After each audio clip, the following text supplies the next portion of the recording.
USA!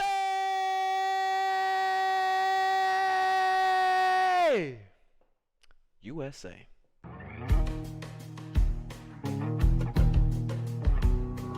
In case you hadn't heard, the US just competed in the FIBA Esports Open, an international tournament pitting the country's best and brightest 2K players against those from countries across North America. Of course, you'd already know that if you'd watched my earlier video talking about the tournament last month, but I know you already did that, right? It's false. No way. Not this time. I hate YouTube. Well, for those who didn't and have no clue what I'm talking about, here's a quick rundown. Video games are an international sport, and the kid you used to say needs to get out the house more is a paid international athlete.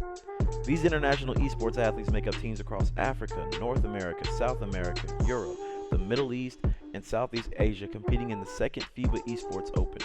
But I'm an American, so we're sticking with the States. Sorry, the Bucket Patrol doesn't have any European members yet. America! But before we deep dive into what actually happened in the tournament, how about diving into how this whole tournament even got started? Let's rewind back to June 2020.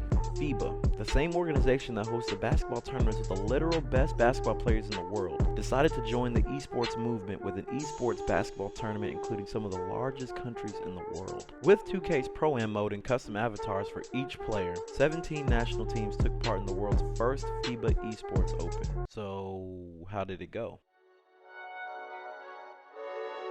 Yeah.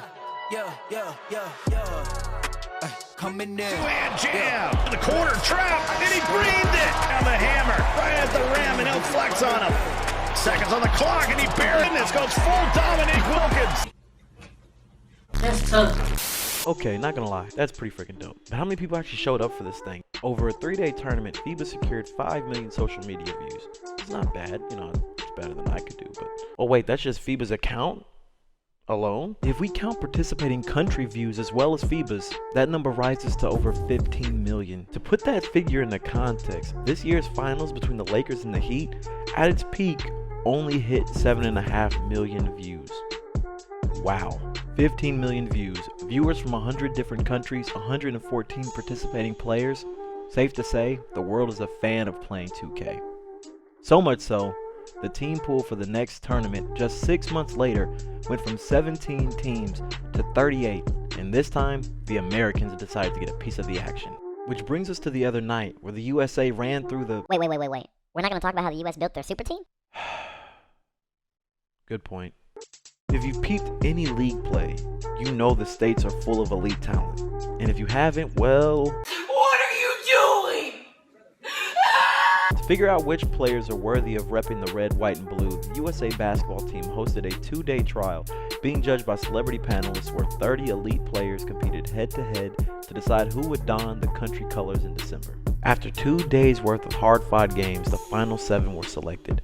Crush, Ramo, Kenny Got Work, Original Malik, Rhea, A Little Lady 87, and JVM. With that, the state's finest had been assembled. With the team set, the schedule made, and the dates marked, there's only one thing left to do: handle business. Each region has their own slots to conduct their tournaments. Africa, the Middle East, and Southeast Asia played in November, Europe in mid-December, and now it's time for the Americans to get into the action, with the North American tournament consisting of Canada, Costa Rica, Dominican Republic, Guatemala, Honduras, Puerto Rico, and the US, tipped off just the other day. The rules and structure are similar to other FIBA tournaments. Round-robin scheduling where teams play each other at least once. Each game, points are allocated for wins and point differential, and used as a way to rank who will compete in the grand final. Please don't ask me how the point system works here. I'm in a 2K league noob. I'm not a mathematician. Of course, there's not much to say here. I mean, the US has some of the best players to touch the sticks, so they waltzed through the tournament with minimal effort and claimed the gold. Wait, what do you mean watch the first game? USA up against Puerto Rico, and will it be a first upset on our hands? From the corner. And they finally take the lead, but iWolf 2 Clutch goes for those 2 points and still keeps the 5-point difference. It goes for the 3 and it's good, and even furthering the difference again back to 6 points. And it's going to be Puerto Rico securing the win over USA. Well, that happened. But remember, taking an early L really isn't that big of a deal. Even with some of the best players in the world, sweeping your way through an entire continent is no easy task. Let's take another less famous team that represented the USA about 30 years ago. If you're one of the people who remembers them, you probably remember what they ended up doing, but some might not remember what happened when they scrimmaged a team of NBA prospects. Before international play got kicked off, a team made up of admittedly good, but not all-time great players were brought in to scrimmage with the Dream Team, and won. A disappointing and downright embarrassing loss to say the least, but Chuck Daly, head coach of the Dream Team, saw it a little bit differently. After fixing his collars and his hair, his speech was, anybody can get beat, so you gotta be ready to play. After that early loss, the Dream Team would go on to not lose again. And the E-National team, well, they came out with a lot of that same energy. But not this time around, and that is going to be it. Obviously, a very commanding game coming out from USA here. USA, fantastic win there for Team USA. USA, massive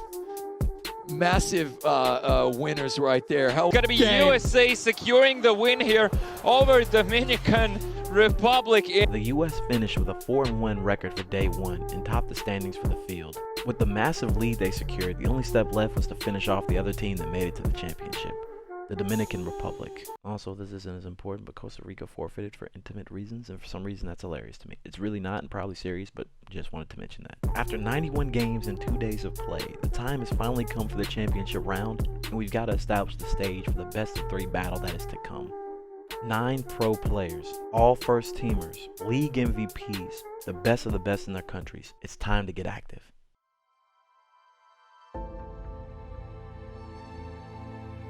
Well, game 1 started poorly with some sloppy defense by the USA and the exact opposite by DR. Ohio and Tactic found nothing but open lanes and paint to get started, and the USA found themselves down 10-0 at the start and 16-4 at the end of the first. Into the second quarter, and it was a lot more of the same. Back-to-back threes by DR's Rando and Glow got the lead to 13 as the Dominican Republic looked comfortable playing their game and getting the USA out of theirs. Cross-court passes from JBM were picked off nearly every time and served as early Christmas presents for the entire DR team. And it was those forced turnovers that made Tactic worth his avatar's weight in gold. Clogged lanes and a killer on the receiving end of lob after lob, the demoralization on the USA after each dunk and disrupted pass was thick enough to cut. By half's end, the US found themselves down 8 without a single lead, and the Dominican Republic was shooting 93% from the field. The USA, favored to win the tournament, was on the verge of losing game 1. A rally was needed. And rally they did. A first half defense that was anything but stalwart came out with a mission in the third, allowing only 4 points the entire quarter. The offense still wasn't firing on all cylinders, but some sparks came with some greens from Ramo and JBM to pull the game within 2 in the final minute of the quarter. But another bad cross-court pass led to a Rando 3 and a scramble, giving DR a 5-point lead going into the fourth. 2 teams walked into the final 5 minutes. Only one would walk out up 1-0. DR got off to a bad start, and this costly turnover from Ohio mistake here potentially from Dominican Republic set up the tying basket with 3 minutes left. He would redeem himself the next play, and another layup from Tactic made it a 5-point game again. Time running out, the USA needed a hero. Right there. And they got JBM has other ideas as he drops in 3. Fire, and it's the deadly shooter JBM. You don't want him open. He breaks the ankles, pulls up. That's the lead. 8 straight points from JBM put the USA up 3, but a layup from Tactic and Majestic hitting a long 2 made it a 1-point deficit for the US yet again. With DR's defense keying in on JBM, he was able to find Rhea for an open lob at the hoop to take a 1-point lead with just 20 seconds left. DR had one last chance to pull off the upset and force the United States to have to beat them twice, and they got the perfect opportunity. Ohio, top of the key, open 3.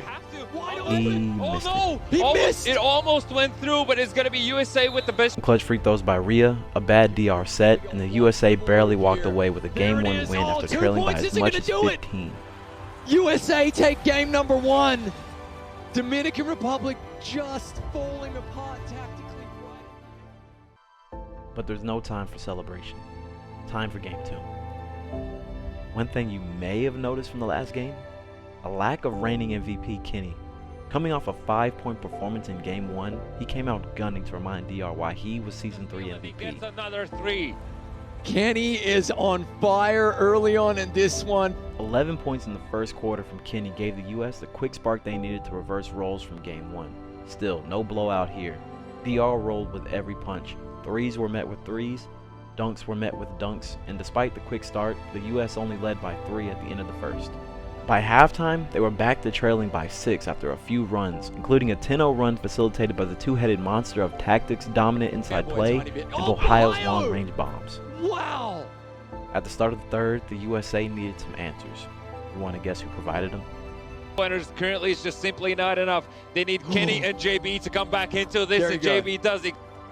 Majestic ankle's broken, and that's what he needed. And here's JBM, wide open. Be closely guarded right now, so that's not an option. But tactic falls, and that's an opening that USA needed here. Rhea gets the board. JBM won't miss a second time. 3-point lead, USA. Nice dribble, open lane, gets the three, and again it's JB. A few buckets from the others, including this buzzer beater from Kenny. It's gonna be Kenny with the three. That was masterful. At the USA going into the fourth quarter up 2. The fourth started as a back-and-forth affair, with bucket trading on both ends resulting in a DR 4-point lead with just a minute left. Green. They're up by 4. A great roll from Rhea led to a clutch and one dunk to cut the lead down to 1. And Rhea is left wide open. Oh my God! With an and one on top. What is that play? And a miss from Ohio gave the USA back the ball with 30 seconds left as JBM conducted the offense. Hard hedging on the screen up top drew 2 to the left side of the wing, and with the same cross-court pass that had been picked off almost every time in game 1. In with the screen, not really good enough, and that pass was too dangerous to take there. JBM delivered the perfect overhead pass to Kenny for a wide open 2-point lead for Team USA. Up 2 with 1 possession's worth of time, a stop would win the USA a championship. And Crush came through, forcing a jump ball with the much smaller Ohio. It's 16 seconds. Is that going to be a jump ball? A tip the USA secured. What could be the final quarter? Oh my God, they won the tip. A few more made free throws by Rhea to make it a 4-point game, and the USA did it, becoming the North and Central American FIBA Esports champions. In such a close game, and they're going to be your North and Central America Grand Final winners. With JBM becoming the FIBA Esports Open MVP. Over the past 6 months, there have been almost 150 international games, played in 6 continents with tens of millions of fans tuning in, and it's only up from here. Champions breed more players hungry for their own victories, and the pool of young players with their eyes on winning gold medal honors promise much more basketball to come. The global phenomenon of 2K rages on, so subscribe to the channel to stay tuned on what's happening with 2K and the Bucket Patrol. Thanks for watching. I'll see you later. Yo, thanks for watching to the end. This was a long video to make, but it was a lot of fun, and I appreciate you for watching it all the way to the end. If you're interested in more stuff about the E-National team and the squad, go check out my other video on that topic over here. And make sure to follow us on all social medias on Twitter and Instagram at Bucket Patrolman, as we're going to be posting a lot of our updates on what we got going on and how you can stay in the loop with BP and the boys. But with that being said, appreciate you for watching to the end, and I'll see you later. Peace.